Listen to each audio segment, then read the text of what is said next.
Wonderful. Welcome, everybody. Thank you so much for joining. I'm really excited to be bringing this webinar to you. As you know, it's all around looking at how we create groups.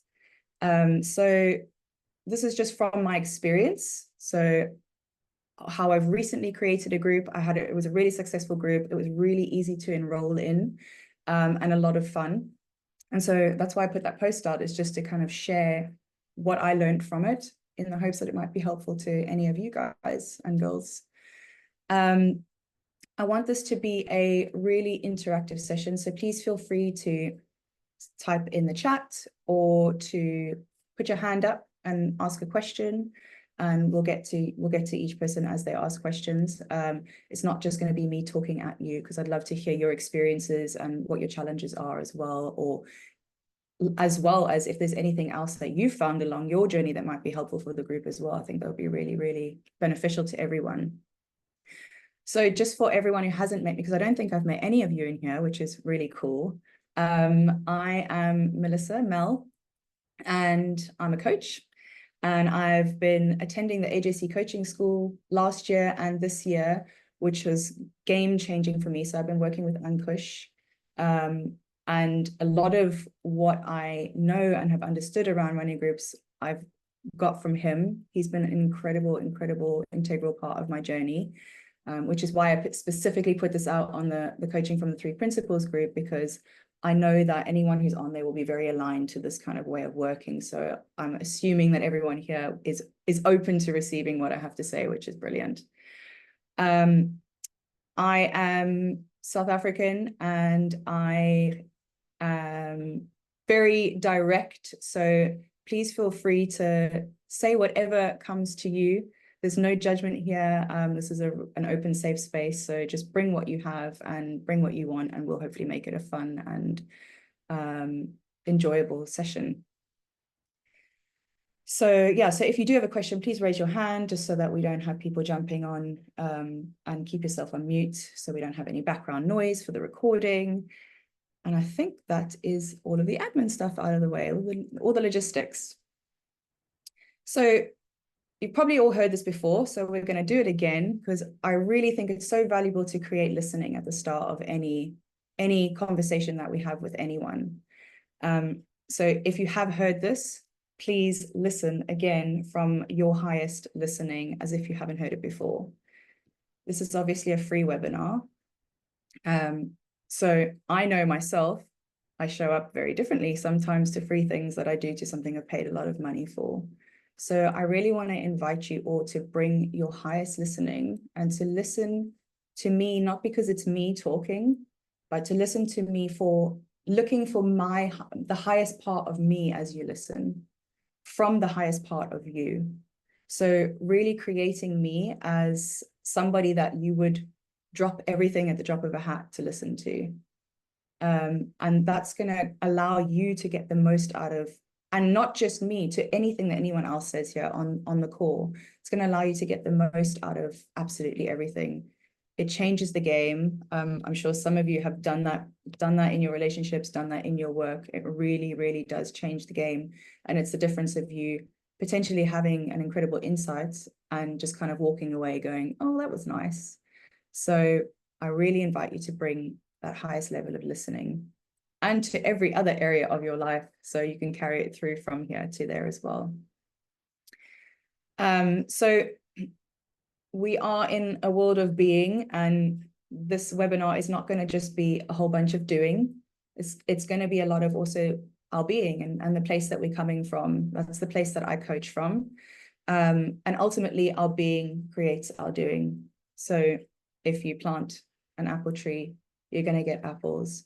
So the place we come from with anything that we do within our coaching practice is going to be reflected in the doing that we do. Who we be defines our doing. So when we're coming from a place of fear, and we're coming from a place of being sped up, our practice is going to look like that. Our programs are going to look like that. Our enrollment is going to look like that. If we're coming from scarcity, we're going to come across as needy when we're trying to enroll people into something that we want to offer. So a lot of the stuff that we'll be talking about will be about being, and there will be some practical things there. But if you're looking for like a 10-step guide, that's not what you're going to get here today, unfortunately. So, and my real true belief is that they just don't exist. And I'm really cautious when I do see people offering, 10-step guides or 5-step plans to do this, because I do feel like there's so much more to it around where we're coming from that's going to create the magic, especially in the business that we have, which is all about relationships, all about that deep inner work. So there's no one size fits all. It's going to be different for everyone. I also invite you to take anything that I do and test it out and try it out for yourself, and take on something that sounds good for you, and ignore the things that don't. You don't have to take anything from this. You don't have to go and do this. These are just things that have worked for me and helped me create a successful program. Maybe some other things work for you, so work differently for you. So try it on, test it out, try it, see what the feedback is, see what happens, see if it works with the way that you operate. And then you can drop some things, or you can keep some things. And yeah, it's going to be different. Okay. Are there any questions before I begin?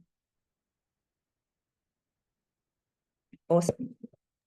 No, So I do want to say that I think it's pretty funny that on a webinar, there's 3 Mels here. oh yeah. Brilliant. And we've all actually got different names completely as well. So yeah, it's really interesting. Yeah. Anyway, just thought I'd put that in there. I attract the males, it seems. So wonderful. So the in the post that I wrote, the first thing that I looked at was really getting clear on your mission, right? What is it that I actually want to put out in the world? And I reached out to a few people, and I still wanted to kind of get to everyone who actually registered for the webinar around what are the challenges, what's the group program you want to create, what are you trying to what do you want people to feel, those sorts of questions. And when we get really clear on our mission of what's beyond us, what is the not the goal necessarily, beyond the goal, bigger than the goal, what are we actually trying to achieve? You've heard Ankush maybe talking about his mission to change the consciousness of the planet, right? That's something that came through him. That's something bigger than him. There's something beyond him that allows himself to drive him forward. So we're not necessarily talking about niching here, and you can have a niche. And I personally haven't found it helpful to have a niche. I like to help humans, and I sometimes go down different directions. I've kind of looked at the body, I've looked at grief, and I've found that niching puts me in a bit of a box. But you might have a lot of experience in something, and you decide that, yeah, you want a niche. That's cool. But that's not what we're talking about here. We're talking about getting really clear on what is it that is bigger than me, that I'm trying to that I'm looking to serve, to help people with.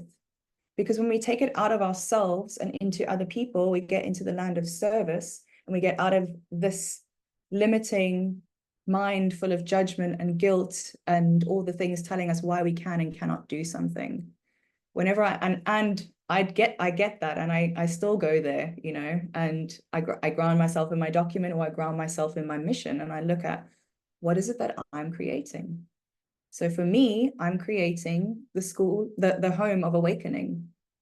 And my long-term vision is to have a community on a piece of land that I live on, that I serve people with deep inner work and spiritual practices. That's like 10 years in the distance. Who knows? Let's not go there. Maybe 5 years in the distance, right? Let's not limit myself. But there's something beyond me, that everything that I do, and every step that I take towards my business, the question is like, is this aligned to what I want to create? Is this aligned to my mission? It just keeps you focused and on the path, because I don't know about you, but I've spent a lot of time going, oh, maybe I should do that. Oh, maybe I should do that. Well, that person's doing that. That seems like a good idea. And it's like shiny object syndrome. And I get so overwhelmed with all the possibilities of things. And when I've gotten clear on my mission, it's like, there's clarity and there's a place and a direction for me to move in.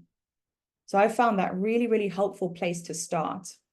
And it also helps you to draw out the people that you're looking to attract, because you have clarity on who it is that you want to serve and why you want to serve them. So doing some work around that can be a really, really useful place to start. And at the time that I created my most recent program, it was my mission that has evolved, right, since then, was about my body. I had a history of eating disorders. I suffered from bulimia and anorexia as a young adult, as a teenager. That then morphed into binge eating, and it went the other direction. It was all stemming from the same place, the same thinking, until I finally learned to love and accept my body. And in that, I started to work out. I started to eat better. I started to find different ways to love my body. So that became my mission, was like, I want to serve people in really loving their body, because I have that now. And I never, ever thought I would be able to do that. But I didn't know necessarily the direction that was going to take me in. And I didn't know exactly what I wanted to do with it. I just knew that that was it. And now that maybe forms a part of my broader mission, and it evolves and it evolves and it evolves. So we don't necessarily need to know exactly what that mission is in all the fine-tuned detail, because you'll never start if you're trying to find, iron everything out. But it's like, as you move forward into one direction, it starts to evolve and evolve and evolve. So the next thing is about waking up to your value. So what does that really mean? It's seeing, well, why don't we actually put it in the chat? What does waking up to your value mean to you?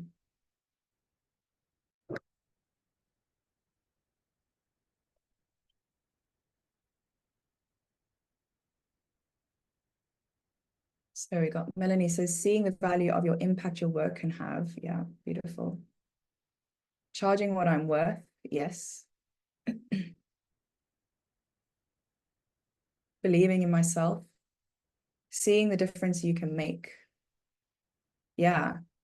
And it's like really seeing, it's not about like, oh, this is, I think we have a kind of common thing, especially in the UK, of really kind of bringing ourselves down a little bit and undervaluing ourselves and not taking credit and not acknowledging ourselves, and kind of going, oh, no, oh, it's nothing, or, and I've done it myself loads and loads of times. It's about seeing what you really have to offer somebody, because how can somebody else see that if you can't see it for yourself? Really waking up to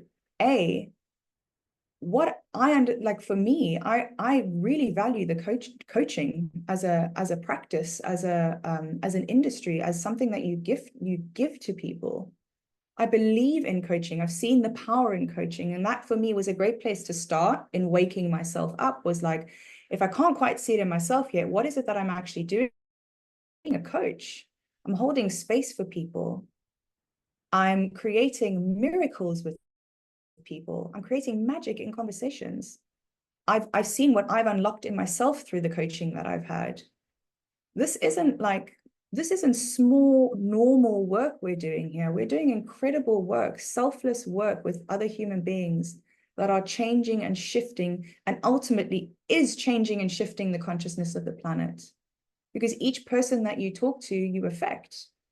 And I wrote in that post about the lamppost distinction. Michael Neal talks about this lamppost distinction. If you sat and talked to a lamppost for 20 minutes, you'd get benefit out of that just from talking. So if you're struggling to see the value that you have, just think about even just sitting there listening to somebody and giving them the space to just be heard. That in itself is so powerful and so valuable. And you can start there and then look at like, what is actually happening here with my clients? What are people saying? What am I really hearing that's changing and shifting in them? And start to really, you could keep a log of wins, of client testimonials, of your own testimonials, of case studies of how you've helped people. to really, really, really wake up to what you have to offer this world, because you really do.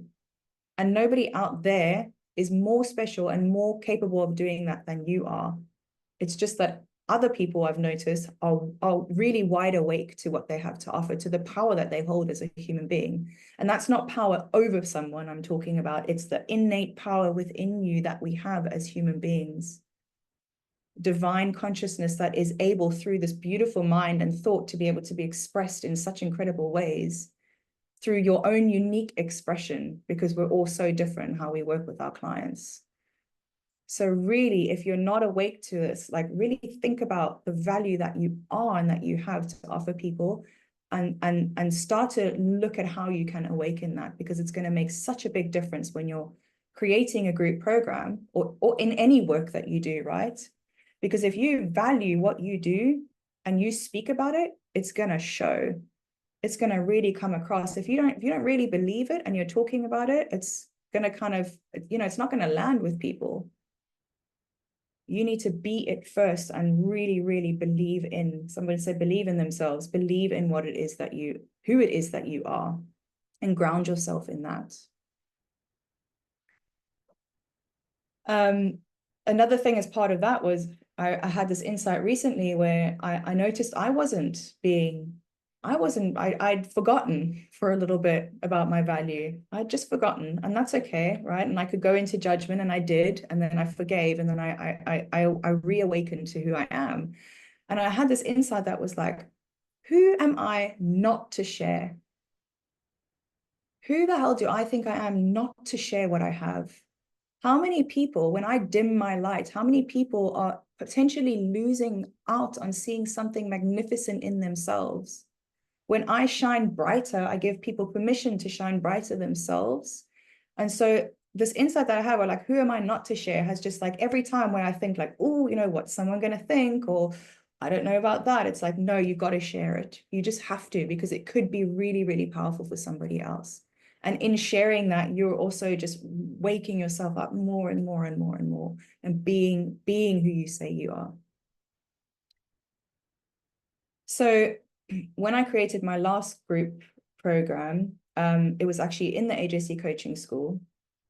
And looks like this Kevin might be rejoining again. And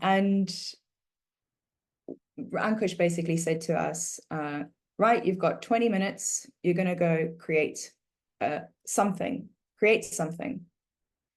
And I had this insight in the morning. So usually kind of when I get ready, I've got music on, or I'm listening to a podcast, or there's something kind of going on. I never really just sit. And this morning I'd actually decided I'm going to just sit and really be with myself in this morning. And then I sat and I had a shower, and I remember I looked down at my body and I was like, wow, I love my body. This was that first moment where I had this awakening, and I was like, I need to give this to people. I need to help people with this. And we created this group program, and I was like, because I'd given myself space, right? I had a few things in the pipeline. I had something around kind of stress. I had something around something else. And in these 20 minutes of like, we're going to go, you're going to give yourself some urgency to go and create. You've got 20 minutes. It's got to be something that somebody will buy.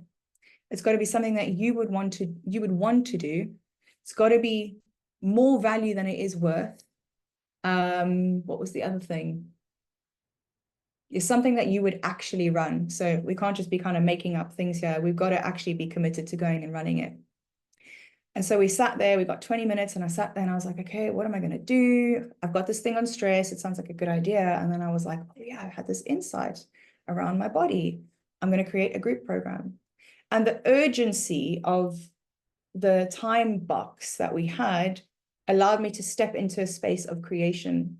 Because if I sat down and was like, let me kind of brainstorm and think of all of these things, it was like, I need to do something now, and I've got to, right? I'm committed. We're part of the school. We're committed to doing this. I can't show up in 20 minutes with nothing. We're going to be sharing it with everybody. And that just allowed me to access the parts of me and remember the insight that I had and think about, okay, cool, I'm going to create a group program on my body. I'd never thought about that before. So creating some time to create some urgency can be really, really helpful when you're feeling stuck in the kind of your creative expression is feeling a bit stuck, because it will take us out of our head and into just, okay, cool, this has to happen. And however that looks for you, right? It could be setting a timer. It could be, I don't know, I can't think of anything else at the moment, but like anything that you could do that's, I don't know, maybe that you've got some space before you've got a meeting or before you've got another call, and you give yourself that time, and you're like, okay, by the end of this, I'm going to commit. I'm going to have something in there. It puts you into a space of creativity. Um, having the intention of something that you will actually run as well. So almost having that commitment. So I think that's also what helped me here, was because we were told that it needs to be something that we will run. And I don't think that the brief was we have to, but I take things pretty seriously when I attend programs and things. And for me, that's what I heard is we have to do this. We're committing to doing this. And so it brought me into a space of like, what will actually really be fun for me? Like, what is something that I'm really going to do? And that got rid of the stress idea, that I realized that, and that's what I first wrote down. I realized that was like, what I put down there wasn't fun. It was the easier option. It was something that I thought I could speak on because I had experience in it, but it actually wasn't something I wanted to deliver. It wasn't something that lights me up. And if it's not going to light me up, I'm going to then be in a 6, 12, however long week program your program is, delivering something I don't really want to be there. And that's going to come across. No one's going to want to be in that program with you. So yeah, something that will be fun, and keeping that intention of that commitment. I'm creating a group program, and this is the time I'm giving myself to do it. So obviously in that time, I didn't end up with an entire program and everything that I was going to put in it. So give yourself the permission to keep the details loose and to commit to something where the details are loose. And part and parcel of this is really, really trusting in yourself and having the faith in the work that you do, that you will come up with the rest as it evolves, as you move forward. If you want to go traveling somewhere to, I don't know, where's a strange place to travel? Bora Bora. I don't even know where in the world that is. My geography is shocking. You don't know how to get there, right? You book a holiday and you buy the flights. Okay, cool. And then you plan the rest. And then you go, okay, cool, we need to get the hotel. We need to do the rest. You can't do it all at once. You don't know the full path to get there. It might be that actually you need to also get a ferry. You need to get a boat. You need to get a bus. There could be a whole lot of other steps in the way, but you commit to Bora Bora and you book the flights. And this is the same thing. It's like, I'm going to keep the details loose, but I'm going to make that commitment. And then I'm going to figure it out as I go along the way. And each step that I take moves me into the direction. And what I found to be the most powerful thing is choosing. The moment that I chose that was the group program that I was going to do, the commitment got behind it. And it's almost as though the universe has gone like, hey, she's open. Okay, cool. Let's move in the direction. I move that step forward. I see more possibility. I move that step forward. I see more possibility. I'm starting to talk about it. I'm starting to do things, create actions that are evolved around it. And that starts to open up more and more and more and more.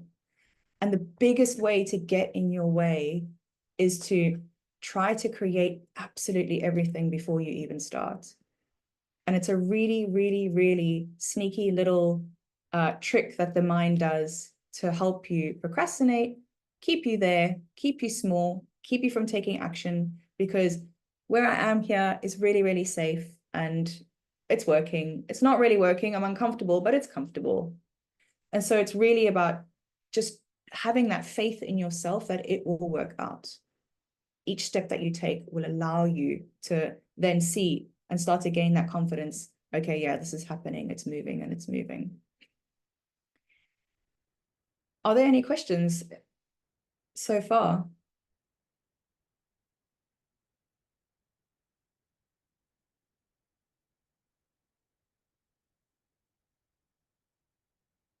I suppose for me, it's just letting go of the detail.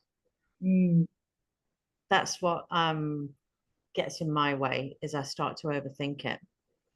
And then the more I think about it, the more I question what I'm doing, and then I don't do it. So there's not, I suppose the question is, yeah, I mean, what comes up for you? Like, how do you overcome that pause, that hesitancy? yeah. Firstly, can anybody relate? Yeah, so hands up everywhere. And I think it's a choice. For me personally, it's a choice. It's you have to back yourself. If you knew you couldn't fail, what would you do?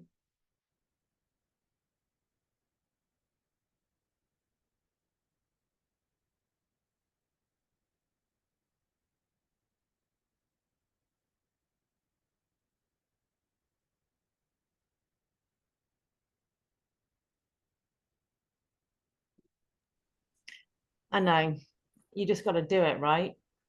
Um, yeah, you have to kind of acknowledge the unease and then do it anyway, and just trust that you'll learn something as you go along, and that will be much more valuable than any particular outcome you might be wanting, right? Mm. Yeah, and are you open? Mhm. What are you afraid of? I think it's the responsibility of creating something that I then it's like you're nailing yourself to a post that you have to follow through on. Um, and you've obviously got a group of other people there um, looking to you for something.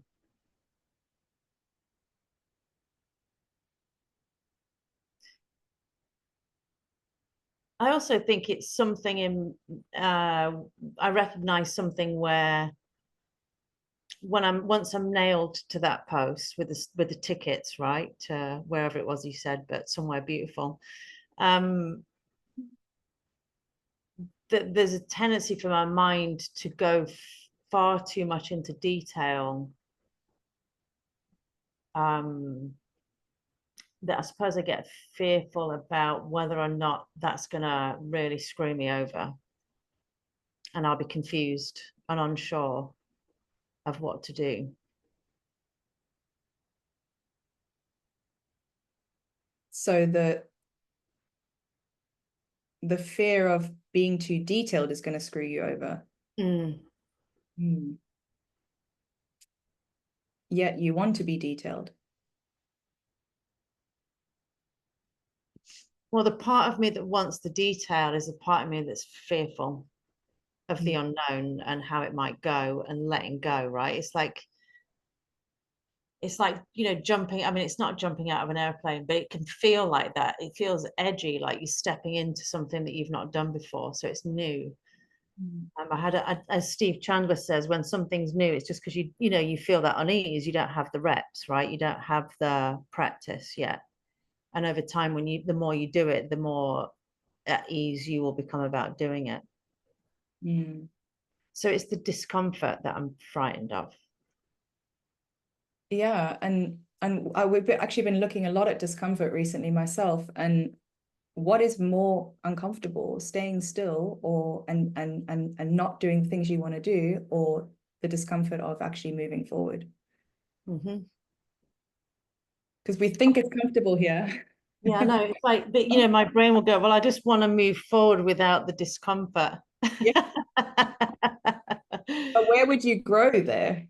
No, I know, I know, I know. It's not logical. And I'm realizing that, I'm seeing that in recognizing the fear is in the discomfort. Um, I just went through a period of stagnation of not, being very distracted, not really focusing on my business and creating new things. And that felt terrible. I felt awful. I was really annoyed with myself.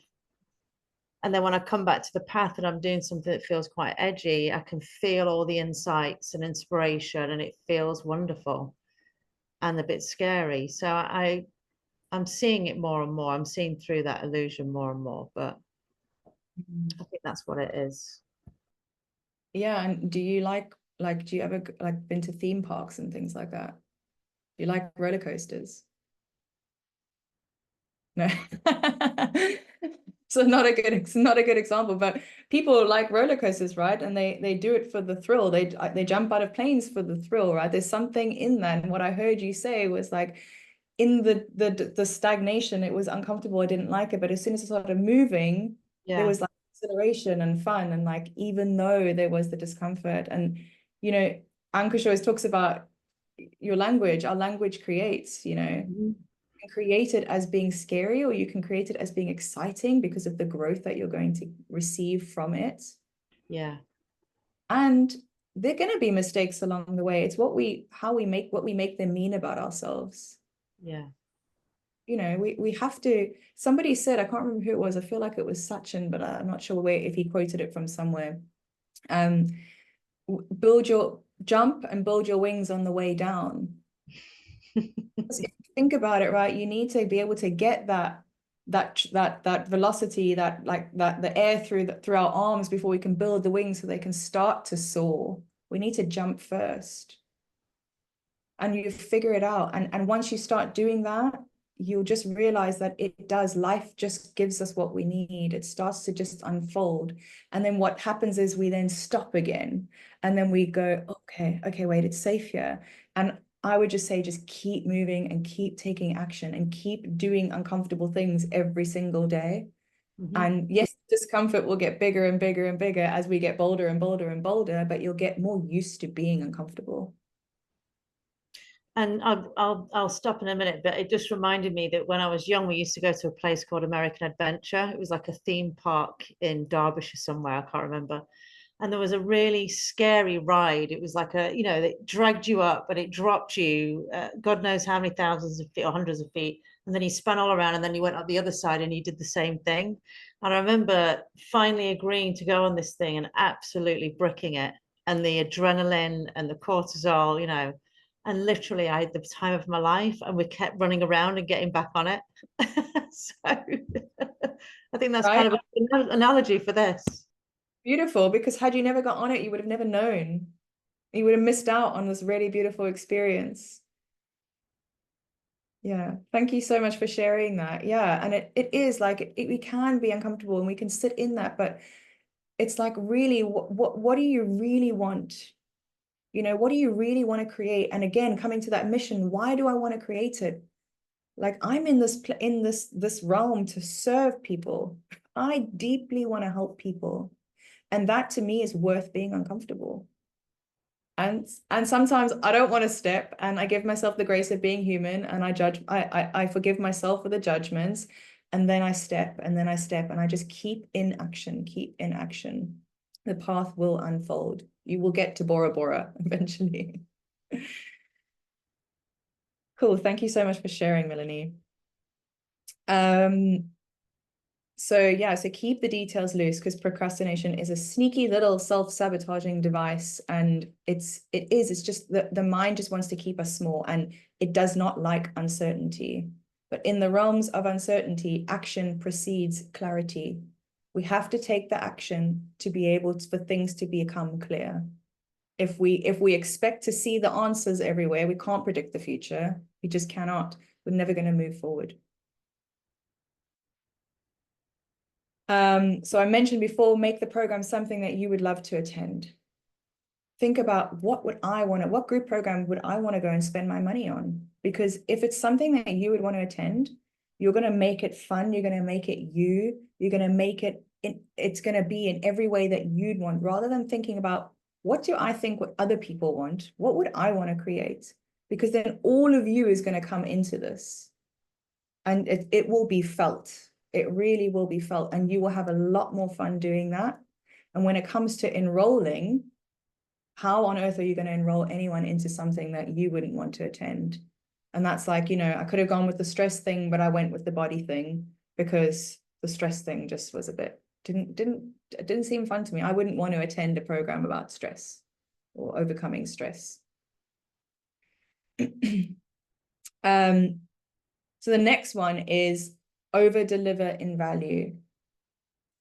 A lot of people look at, when it comes to pricing their program, and look, when it comes to pricing your program, it needs to be whatever works for you. And I've had a lot of conversations with people who ask, like, you know, what do I price my program at? What seems like right for this? And it's totally your choice.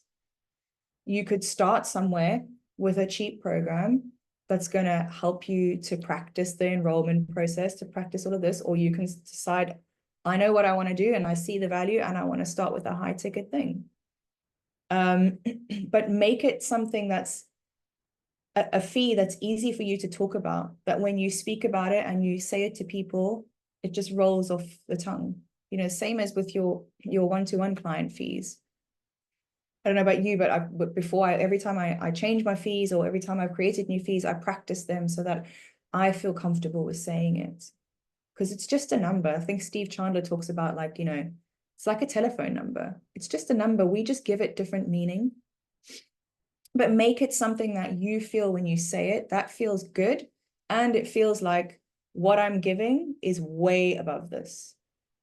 You know, so if it's £500, the value of this program is actually like £1,000, maybe even more, £2,000.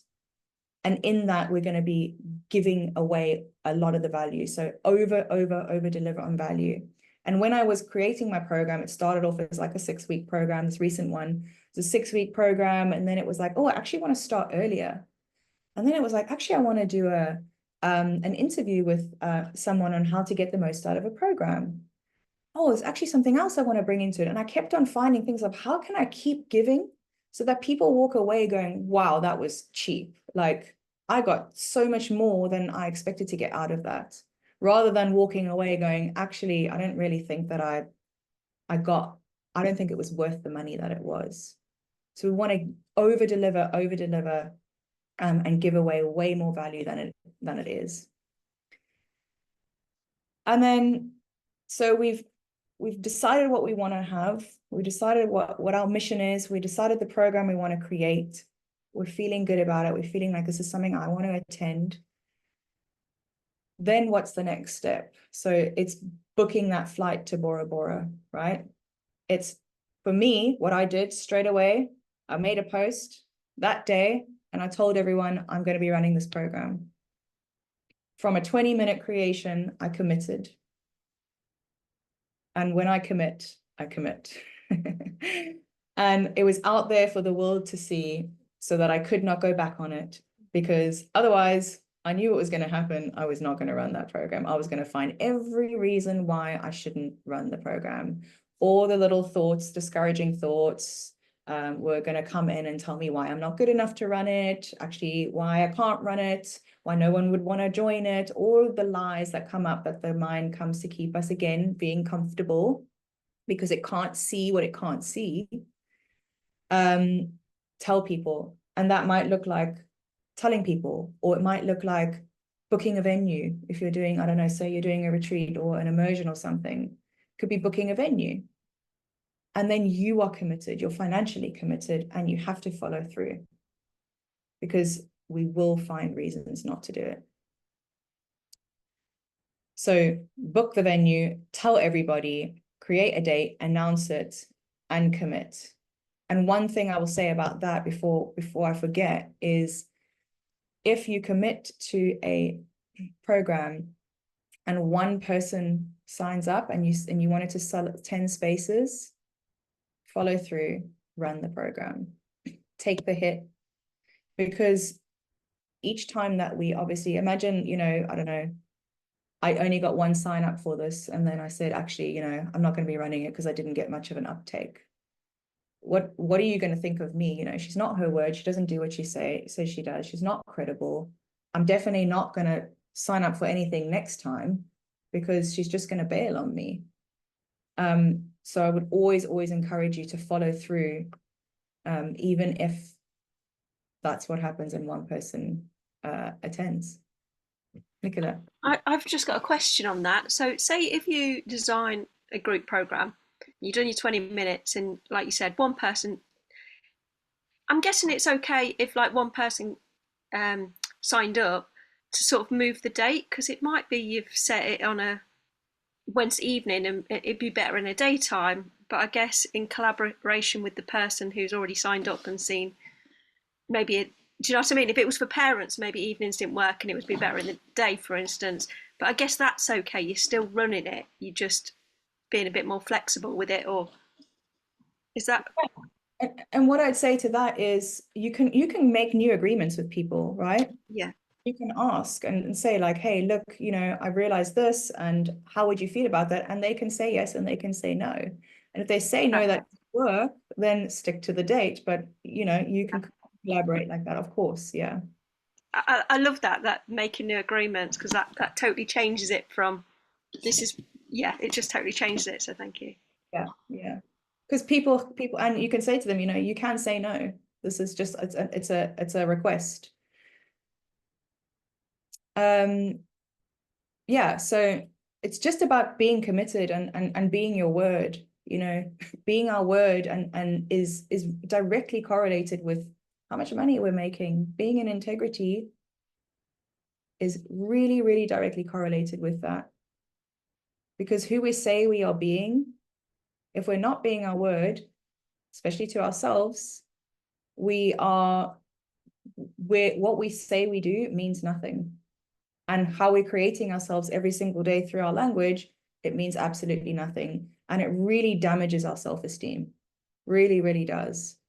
If I say I'm going to do this group program and I'm not my word, I'm now showing myself that I don't do that. And I'm really damaging and I'm strengthening the beliefs of I can't do it, or I'm afraid, or I'm uncomfortable and I don't know where to start. It just really strengthens that. So following through is going to make you a much more credible coach, and it's going to allow you to build your self-esteem and flex that muscle of really being your word with people and yourself. Any other questions at the moment coming up for anyone, or comments or insights?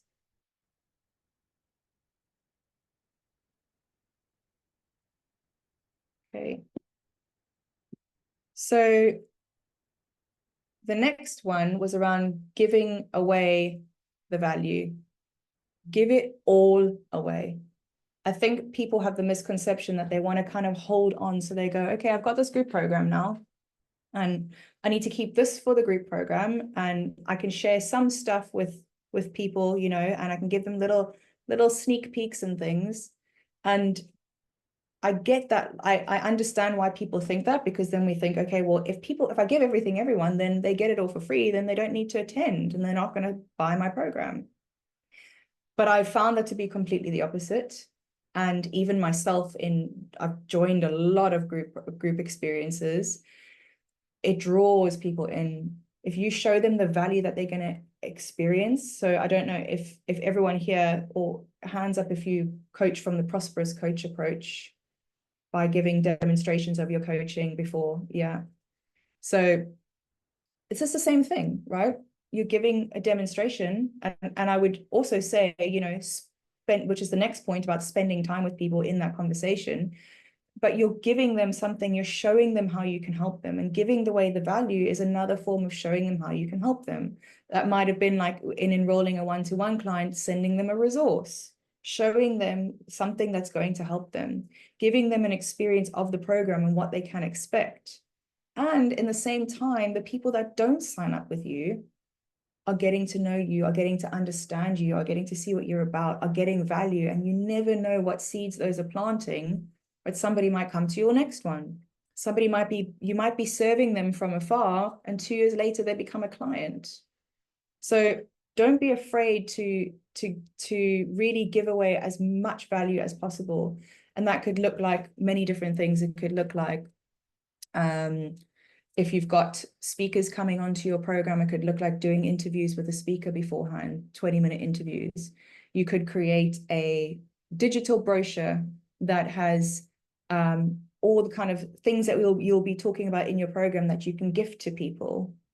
It could be writing posts about it, sharing your experience, sharing literally exactly what you're going to share there, because people need to hear things over and over and over and over again. I think it's something like 7 times before somebody actually hears you, it reads a post and actually hears it, right?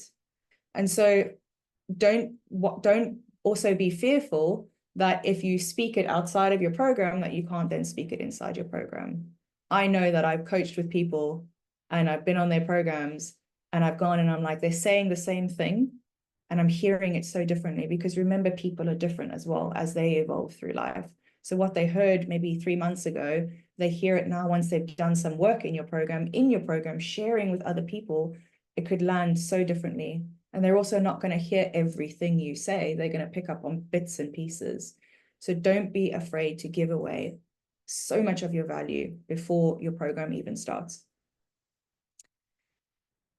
Don't sell, enroll. And if you guys are all on the Prosperous Coach lowdown, then you'll know that already. You know, the worst thing people can have in their feeds is somebody going, buy my program, I'm doing my program, I'm doing this. And I made this mistake. I'm a yoga teacher as well. And before I was a coach, I was running my yoga business and I'd just be like, sell, sell, sell, sell. And I was like, why is nobody wanting to come to my yoga classes? Because it's like, I know, you just switch that off. You're like, oh God, really? And then they eventually stop following you because they're just seeing their whole thing being like pushy and needy. And I'm not saying don't sell, right? We also need to sell here as well. But if you're giving away that value, then you could have, you know, call to actions within some of the posts. So you're giving away the value, and then every few of them, you might say, I'm running this program, and this is speaking to exactly what I'm talking about here. So if this sounds like a bit of you, DM me and we can have a conversation about it. And as part of that enrollment process, have a coaching conversation with the people you enroll and really find your people. Because the most important thing for me about a program is having people that you really want there. It makes so much difference. And enrolling people into the program, because there's going to be all different levels. You know, we're coaches. We know how to show up to these things. We know how to turn on our listening. We know how to get the most out of it. And sometimes we don't as well. And there's going to be people that are brand new to personal development. There might be people in your world that knows someone that knows someone. And they don't know how to show up in these groups. They don't know that they need to participate to get the most out of it. And they kind of just sit in the sidelines and are spectators. And this isn't a judgment, it's just something I've observed. And you can get frustrated when you're running a group and that happens, and you're having to kind of constantly come back to the agreements. And so remember, just like with your one-to-one clients, it's about, who do you actually want in your program? Why do you want them there? How are they going to add value to the program? Because Melanie, you mentioned, you know, everyone's going to be looking to me for something. I see it as a co-creation. And I come with a small agenda in my programs, and the rest comes from everyone else. So I want people there that are going to bring it, and they're going to have conversations and be open and be coachable and be willing to look in a different direction or see something different. I don't want to be like having, you know, people who are going to be constantly challenging everything I say. And that's going to happen sometimes, right? We're not going to get it right all the time. But we want to really make the experience, again, something you would want to attend. So who would you want to attend that program with? And part of that is that demonstration. So what I would do is I would coach somebody that I'm going to enroll into the program, so I can see if they're actually, can I help them? Is this going to be a good fit for them? You know, if somebody came to me with I don't know, a severe eating disorder, I probably think I would be okay, because I have the understanding, and I do think that looking in this direction does help align with that. But perhaps they need something else right now. Perhaps what they're looking to get from my Love Your Body program is maybe a step further down the road from where they are, and they need to get some immediate help first, you know, as an example. And I might say that it's not about just me going, oh, I need to get someone on my program. It's like, actually, is this going to be right for them? You know, is this going to really serve them?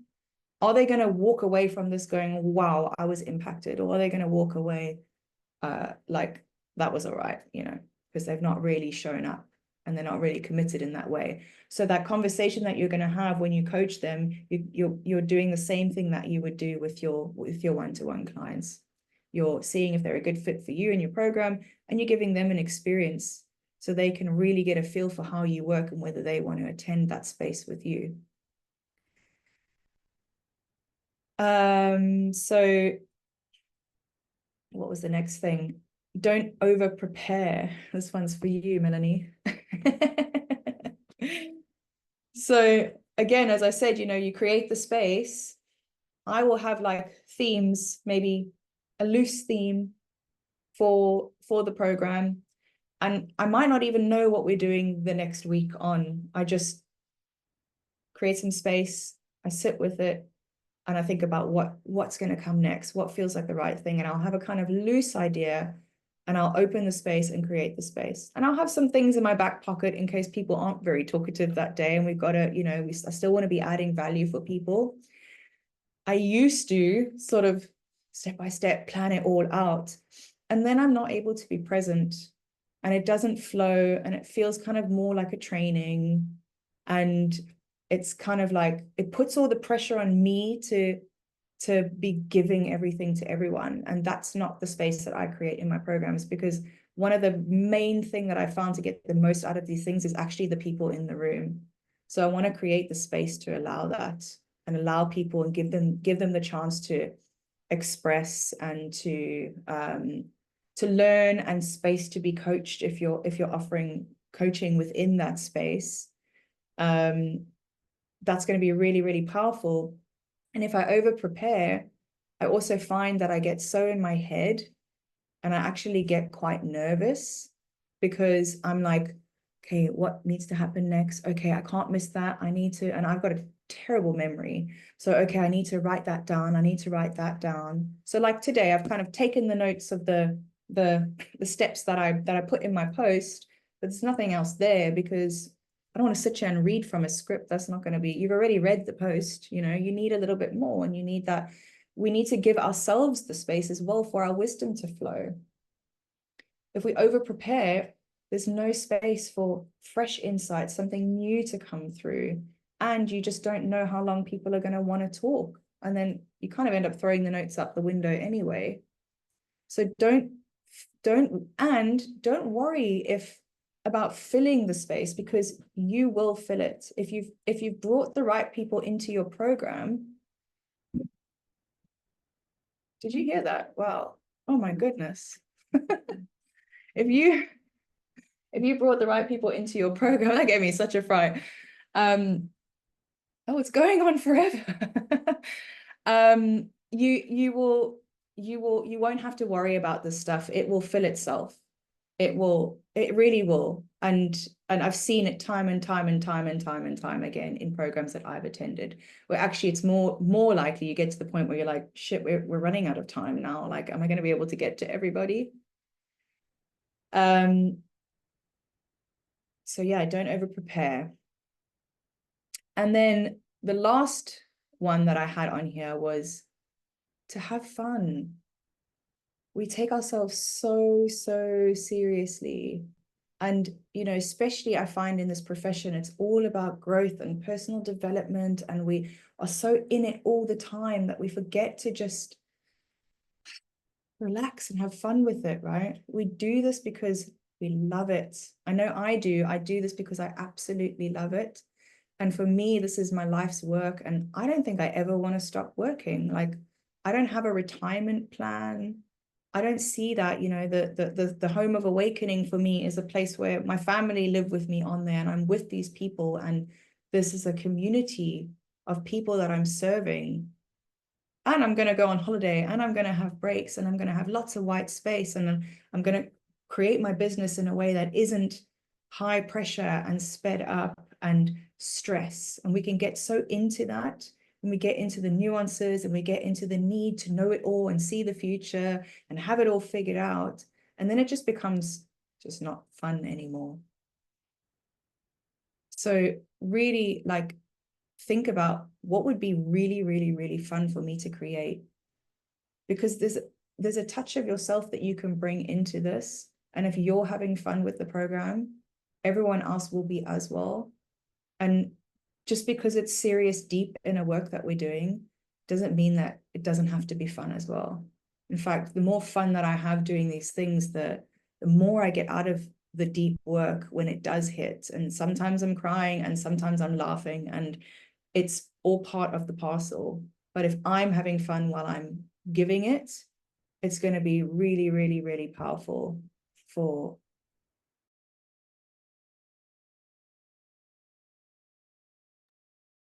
Is it just Mel that's frozen? Okay. Maybe it's that storm that's It passing. is, because it's here as well. Mel, if you can hear us, hopefully she can hear us. I'm sure she'll come back in a second.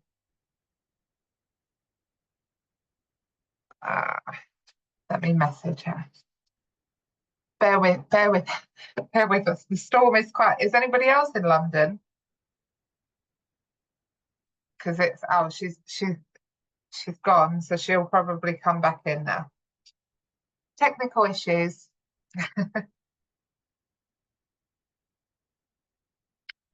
Hopefully she'll join back in.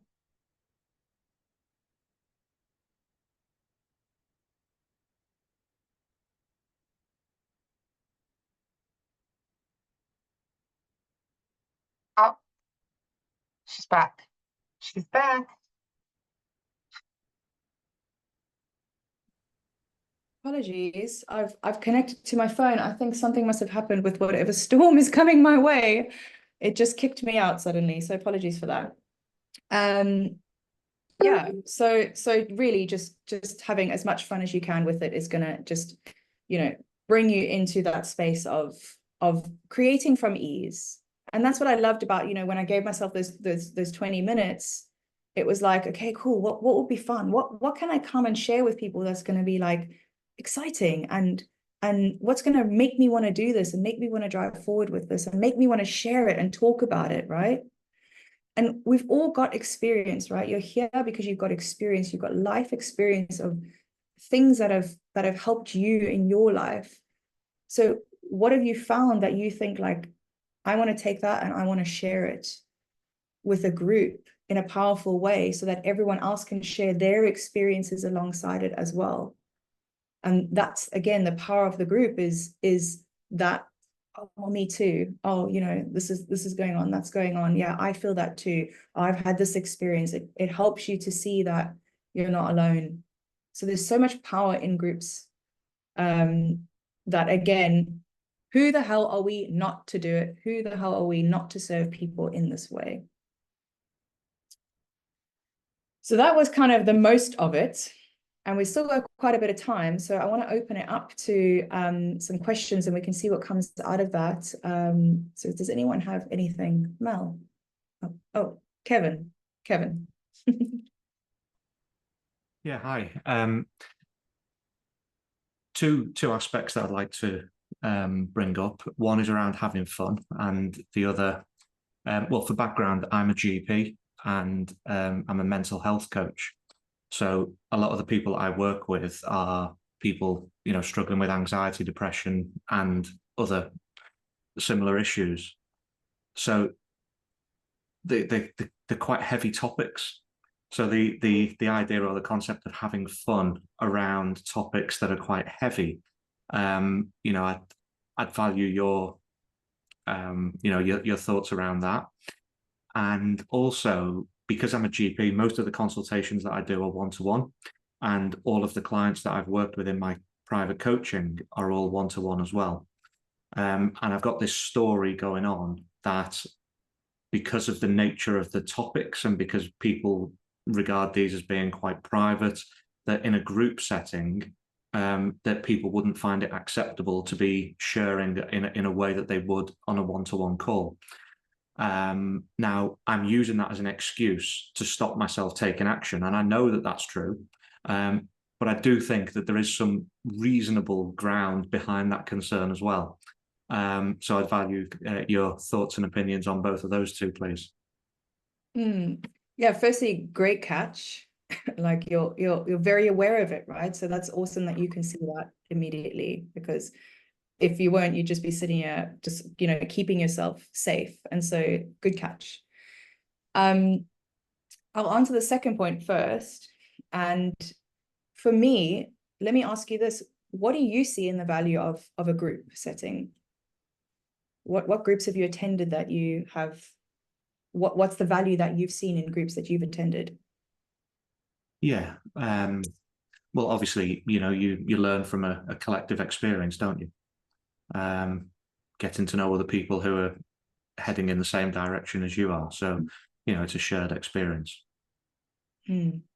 Yeah, it's like, I think we think that everything is so personal until we realize actually how universal it all is. And that's the beauty of a group. And it's not going to be for everyone, right? It's not going to be for, not everyone's going to like the group experience. And I had the same thinking with my Love Your Body program, because I thought if someone comes in with an eating disorder, that's a tough topic to talk about, and I'm very comfortable talking about it. And I think me sharing my experience with it makes it comfortable for others. And in the enrollment process and what I share online, if you're around mental health, it's a break the stigma, right? It's all about talking about it and sharing about it. And so if you believe those things, it's where can you, in your enrollment process, explain to people and create that safety within them that allows them to see and understand the benefits of a group experience, of a group program.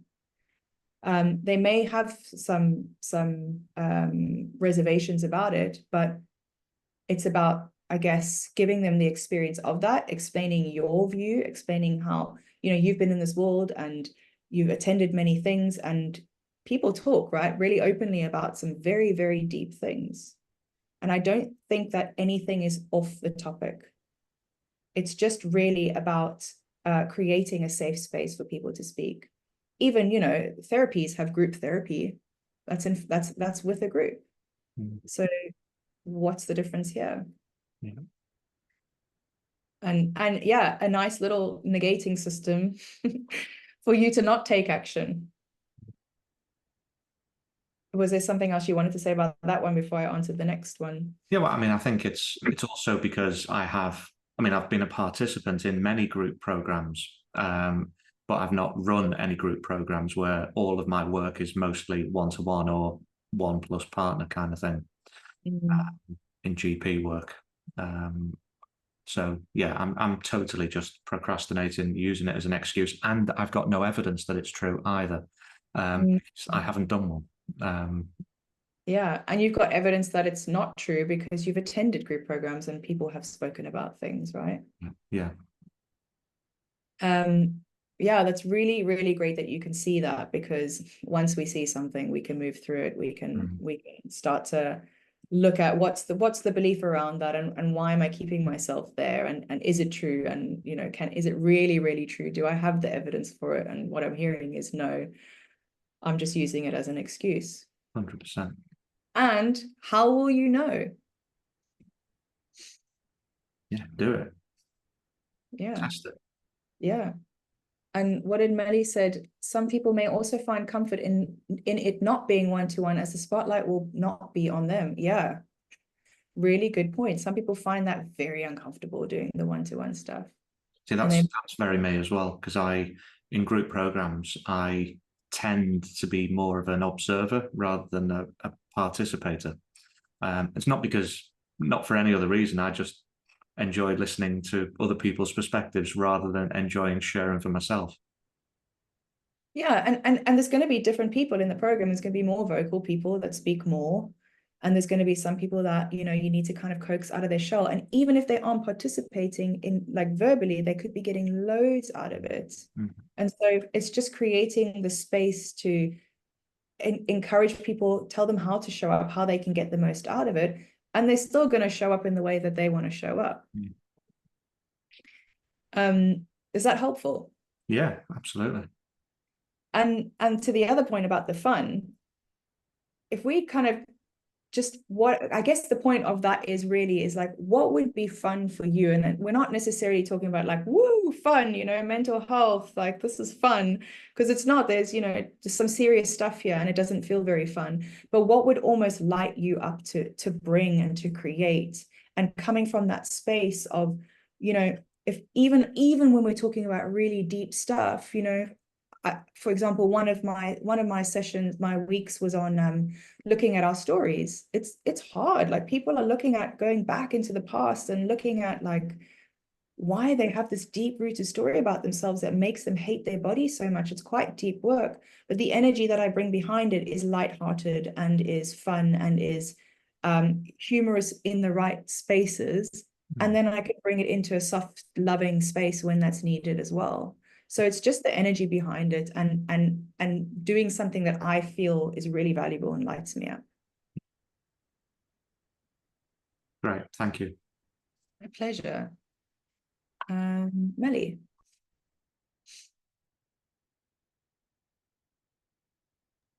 Hello. Hello. Everything that everybody has said has been so helpful. So thank you, everyone. I feel like I want to speak. You would have heard me speak about this before, Mel, but a point that Melanie made right at the beginning around this responsibility piece. And I feel like I get that. I get this quite a lot. This pressure on myself. And I'm like, okay, I feel it with one-to-one clients. But the thought of having a group of people, which is really funny because I've spent years working in learning and development and training massive groups of people, right? But I guess that's working for a corporate company, so I'm being paid for the job that I do rather than it being like, okay, you're paying me as me to come in and well, you're not paying me to come in and do anything. That's the first lie I'm telling myself. But this need of responsibility and seeing the feeling and thinking the worst case scenario of what if nobody gets anything from this?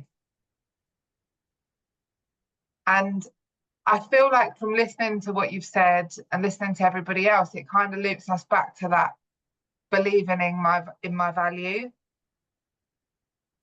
But sometimes that can feel quite difficult. And a lot of people that I talk to, and through what Melanie was sharing as well at the beginning, I just wondered if you could offer any more insight into that. The words that you use, Melanie, is like, what was it, like nailing yourself to the pin? I can't remember the words you used. Nail yourself to the post. Yeah, and you know, language does create, and that's the first thing that come to mind, because when Melanie said it, I was like, oh my God, that's how it feels. And I was like, well, no wonder why I'm petrified if that's how I'm thinking about it. But yeah, I just thought it'd be interesting to talk a little bit more about that if you've got any insight to offer. Yeah, and I would say if you take away like your value, your personal value out of it, right, and think about the value of coaching, so make it less personal. Have you ever had a coaching experience that you've got nothing, absolutely nothing from? Never, no. Yeah, and if you did, I would ask, how did you show up? Were you listening? You know, were you on your phone? Were you distracted? It feels to me that it would be impossible for somebody to get nothing unless they were just really not showing up. Yeah. And that's where you create the listening for people at the beginning of your programs, the beginning of every single call. You create that listening. It's really, really important that people show up open. And the people that you're enrolling are people that are open because you've made sure of that. You're not just inviting anybody into your program. This isn't a free-for-all. It's a created space like your one-to-one clients. You're not going to work with someone that comes to you and it's like, oh yeah, no, I don't think that change is possible. No. It's a huge red flag for me. No, thank you. I don't want to work with you right now. Thanks. Yeah. Because they're going to get nothing from the experience. Totally. And it's almost, you talked about believing in your value, but even when you take that away, it's believing in the power of coaching, believing in, and I do believe in that. You know, I believe in coaching. That's why I became a coach, because of the difference it's made in my life. a difference it's made in my life seems so light to what it's actually done, you know. But I feel like everything that you've shared in terms of all the great insight that you've had, with this feeling of it being so pressured and having the responsibility, it kind of negates all of that stuff. So what I've really seen in this conversation today is, in my head, I feel like I've got so much to do to run a program, but actually I've just got one thing to stop doing, which is thinking it's all about me and it's my responsibility to create transformation for everybody. And I guess that comes from as well the transformation that I've experienced from coaching and from groups, but that is because of the way I showed up, right? Because I've been in groups where my mind is blown and my world will never be the same again, and there's somebody else that's like, I'm not getting it. So it can't be about the coach or the program. But yeah, that's really powerful for me anyway. Instead of all these things that I've got to do, what I've got from this is one thing that I want to stop doing, and then everything else will flow, is thinking that it's all about me. And, you know, seeing it as responsibility. And then all of that other stuff that you've shared, I believe I'll make space for that through just dropping that one thing. So thank you. Pleasure. Yeah. And I was going to say, like, who would you need to be for no one to get anything out of your program? I mean, I'd have to be less than a lamppost, wouldn't I? Not judging lampposts or anything, but it could be near, it'd have to be near on impossible, wouldn't it? So yeah, because you're not any of those things. You're not any Yeah. of those things. Who you're being speaks volumes, and this is why I said it's back to a being thing, right? Thanks, Taking a Melanie. stand for coaching and who you are being, and the program that Melly's creating, by the way, is incredible, right? It's incredible, and it's going to change the lives of parents everywhere. Thank you. Mark my words, this is going to be enormous, right? There is no way that people will not get value by what you have to offer, because the place you're coming from is love, and you're speaking to people's hearts, and I think that's impossible for people not to get that. Thank you. Yeah. Thank you, Melanie, as well. Could I just add one thing that I heard the other day from Steve Chandler, and he was saying when you're running stuff, sharing personal stories rather than just the content, rather than just the theory, but your own experience of how you've been impacted, really eliminates people's judgmental thinking, that they are listening with a more of an open, receptive ears. So it seems like that would be your sweet spot as well. All of our sweet spots, actually, for all of us on this call, is to speak from our own experiences of how we've been impacted and why we want to share what we want to share with people. I think we would all be really good at that. Yeah, thank you so much for that. That's absolutely key. That part that we spoke about around giving away the value, right? It's I start every conversation, or I at least mention something in any talk that I give, and anything that a webinar that I do. I want people to know who I am. I want them to see that I'm a real human being, and I want them to feel safe to open up to me. So if I'm talking about, you know, I had bulimia, and I'm okay, and I'm good now, and I'm fine, and I went through that, so I have the experience of what I'm actually offering here, right? I don't have a university degree. I didn't do higher education. I got to high school. I don't know what the variation of that is to here. So until 18 years old, I moved to this country and I made it work, right? I have life experience. That's my qualification. And people also want to be relatable. They want you to be relatable. And if you kind of come in with this, I need to fix people and I need to be this responsible for everybody, that's not relatable. You come in with like, hey, I got shit like all of you as well. This is where I'm speaking from. Let's stand shoulder to shoulder with each other and learn. And I'm just creating and facilitating the space. It takes all the pressure from you, and you get to just speak from your heart and your lived experience. And that's what creates the magic, because we are humans dealing with humans here. And it creates that safety, Kevin, right? Where can you speak from your lived experience in those group programs, in those conversations for those group programs? Like, hey, I hear you. I've had that too. You know, I'm not here above you telling you what to do with your life. I'm alongside you. I've experienced this too. I get it. And this is what's helped me. And this is what I want to share with you, because I'm at peace now. I'm not above you, but I'm experiencing something that I want you to experience. Thank you so much for that, Melanie. That's such an important point. This is a lot of fun, by the way, for me. Thank you all so much. Are there any, we've still got 12 minutes. So are there any other questions or comments or anything anyone would like to share? Or to share what they are wanting to create?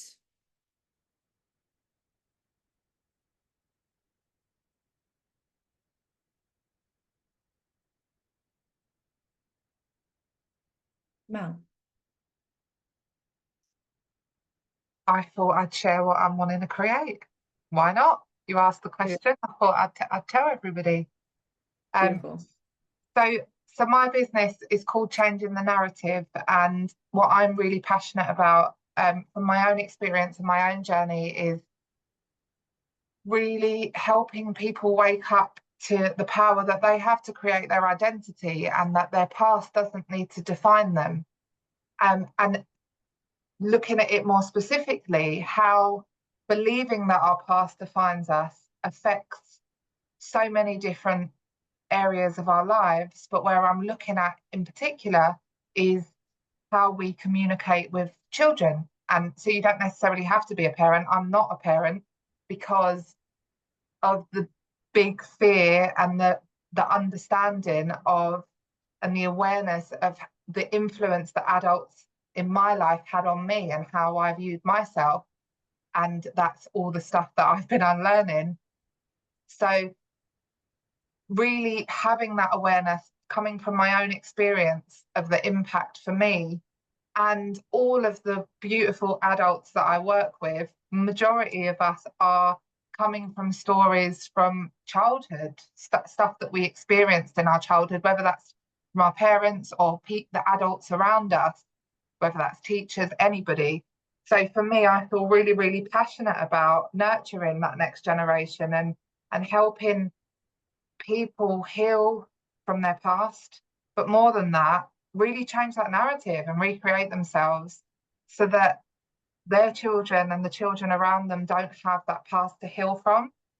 And I want to expand that into relationships as well, based on my own experience, because my own experience in romantic relationships, the way I've been showing up has been around projecting a lot of the stories from my childhood. And a journey for me that I'm on at the moment is really, really, really seeing who I actually am and creating myself, and what a big difference that will make in terms of romantic relationships and any relationship really in my life. But I just see, I'm really seeing how much we're all projecting some of these made up stories, and the power in really being able to drop those stories and create new narrative for ourselves and the difference that it makes. So that's my mission, and that's what I'm doing. So something that I'm working on at the moment is specifically for parents.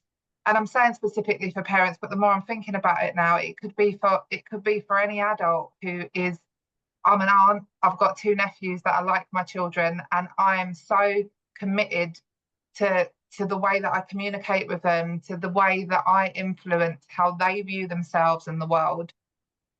So anybody who's committed to being really mindful of that and seeing how their own experiences can project onto their children.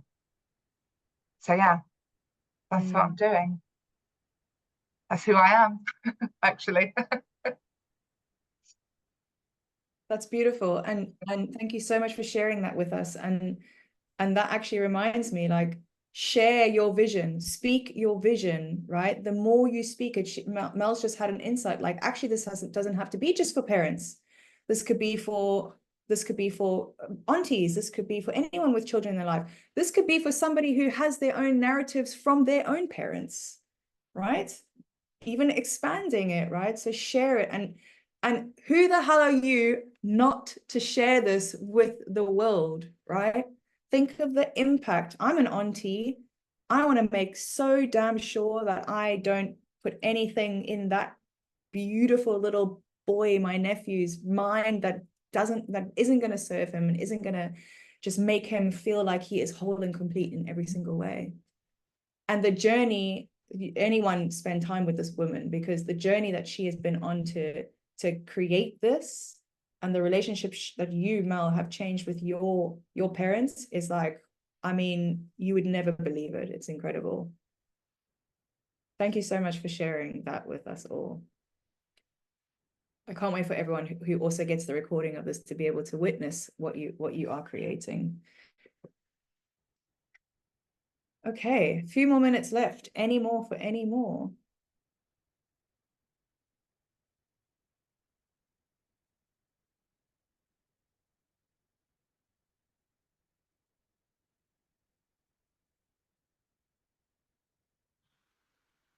I'm feeling things bubbling. Oh no, go ahead, Nicola, please. And I was just going to say, I'm going to take all this process, but I'm just going to let it sit because I've got a lot going on in the next month. But I'm really excited because I know when I do have space, I'm basically selling another business, and I'm on holiday for 10 days as well, so next week. But when I do have space, come September, it's only going to take 20 minutes, which I'm really excited about. I'm like, oh, right, come the 1st of September or whenever I've got that space, it'll take 20 minutes and then I can get started. That's all it's going to take. So thank you. I love that. I love that energy. And I love that that's something that you've taken from that, right? Because some people could sit and be like, how can it just take 20 minutes, right? And it's like, it's only going to take, our language creates, right? That's beautiful. And as you were saying that, something I was thinking about, I'm not suggesting that you do this, but also think about like the time. So you can give yourself time. You don't have to put pressure on yourself. You can give yourself the time that you need to create your program. So it might be like, I'm going to give myself 6 months to now enroll in this because I don't have a lot of time. Or you might be like, I want to create some money now, so I'm going to go in thick and I'm going to give myself 2 months to enroll in this. I'm going to see what happens, right? It's totally up to you. Do the doable for you and what works. Thank you for sharing that, Nicola. Melanie. No, I just wanted to say thank you for this. This was helpful. I think I do need to keep hearing this, and I think this might be the 6th time I've heard it now. So maybe if I watch the replay, that'll really nail it for me. But I'm feeling things bubbling, ideas, and I think I'm going to take the 20 minutes this afternoon and just see if when I put pen to paper, what comes forward. So thank you. This was really cool, and it was lovely to meet all of you as well. Pleasure. You too. Where are you based? You said afternoon. I'm in New York, Dutchess County, New York. So awesome. I used to live in London for quite a long time, but moved over here 13 years ago now. Beautiful. Awesome. Anything more from you, Kevin? Don't worry if not. Just wanted to give you the space in the last 4 minutes if you did have anything else.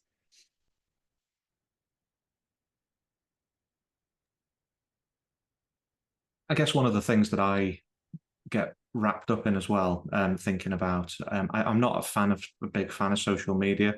I don't do a lot of posting, and because of I use it, I'm on it, but I don't post a lot, and I've got this narrative around not wanting to put my business stuff through personal connections and all that kind of stuff. But one of the things that I get myself caught up in a little bit is around the things that I think, or the things that I'm pretty certain will help people, are not the things that people are looking for. And when people are looking for they want to get better from anxiety and depression, they're not looking for understanding who they are and how experience is created, that kind of thing. And so I use that a lot to get myself caught up in the mismessaging for what people think they want or what people need versus what kind of direction I'll be moving in terms of a group or one-to-one coaching program. So yeah, what are your thoughts around that? Well, firstly, there are some incredible coaches that do not use social media. So if that's not your vibe, you don't have to use it. I find it helpful. And actually, none of my last, maybe one of the last people on my last program came from social media. So it doesn't have to be. It's a tool, not a rule. So you can use whatever, you've got your circle and then your outer circle and referrals. And do you know someone this might help? Do you know someone that might help? You're a GP, you work in this industry. And then the second part was, I'm just trying to remember what you said now. Were you looking for this when you found it? I was looking for it because of my experience as a GP. When you've been sat with people for 10, I've been a GP for 17 years. So when you've been a GP for 10 plus years and had hundreds and thousands of people come through the door, and they keep coming back from a revolving door perspective with medication and traditional therapies, it was like, well, this can't be all that we've got to offer people who are struggling. And that's where my interest came from, is there must be more to it than what's currently on offer. And what I would say is serve in ways that are going to be digestible for these people. So, for example, have you read, where is it now? Being Human? This book. I've got it on my bookshelf, but I don't think I've actually read it. Really good book. It has short chapters in it, and it talks about the truth of who we are, looking at from the 3 principles perspective in a really digestible format. You could send a story every here and there to people to serve them. Another book, is it on here? By one of my colleagues, Dr. Rani Bora. Yeah, I know Rani. Yeah, this is her book. This is a 3 principles book. And it's talking about this stuff without talking about this stuff. And so if people aren't necessarily open to it, they might hear something that looks, well, it's a book, so that's legit, and then they might be more open to something. And I would also say, is when you give them that demonstration of the coaching, they don't need to be looking for it. They just need to see something in themselves. That's it. You don't have to go, there's these 3 principles and this is the direction and this is the truth of who you are. Yeah, which you don't, right? So it's giving them the experience of showing them the truth of who they are that I think is enough. And it's doing it in a way that's accessible to them. Some clients come to me, they're quite spiritual, some just really are not, and they're not going to get what I'm saying on a certain level. So it's bringing it back to that more pure style coaching and then easing them into it as you go.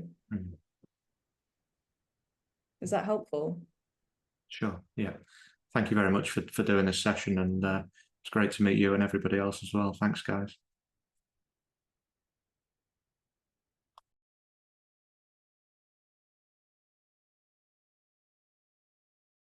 We lost her. Hello. Help.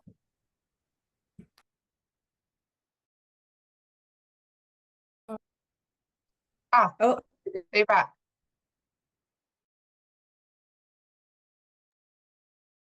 No, you're not. Okay. Might be a bit rude for us all to leg it, eh? Yeah. I'm sure I could try and say what I think she'd want to say, but give her a couple of seconds if she doesn't come back on. I just want to say thanks, Mel, for obviously helping facilitating. Oh, no problem. Yeah, no, but yeah, just thanks. No problem at all. Oh, Mel, she'll be back.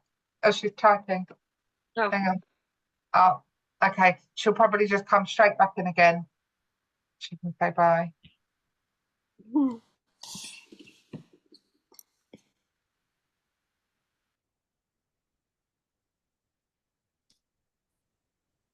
She's muted.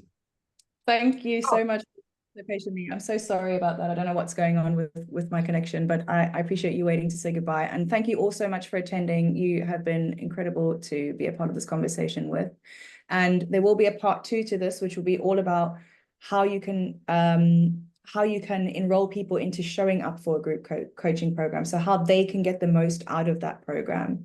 It's a whole webinar in itself, and it's really, really, really powerful. I'm going to basically just show everything that I know so that when you do enroll people, you kind of know what to look for and you know how to kind of get them to get the most out of the program when you do create your program. Yeah, that's what I wanted. That was what I was trying to get to. Ah, beautiful. Okay, that's part 2.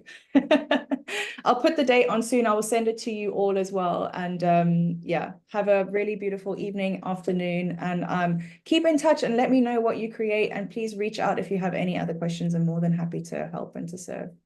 Thank you. Thank you very much. Guys. Thank you. Cheers.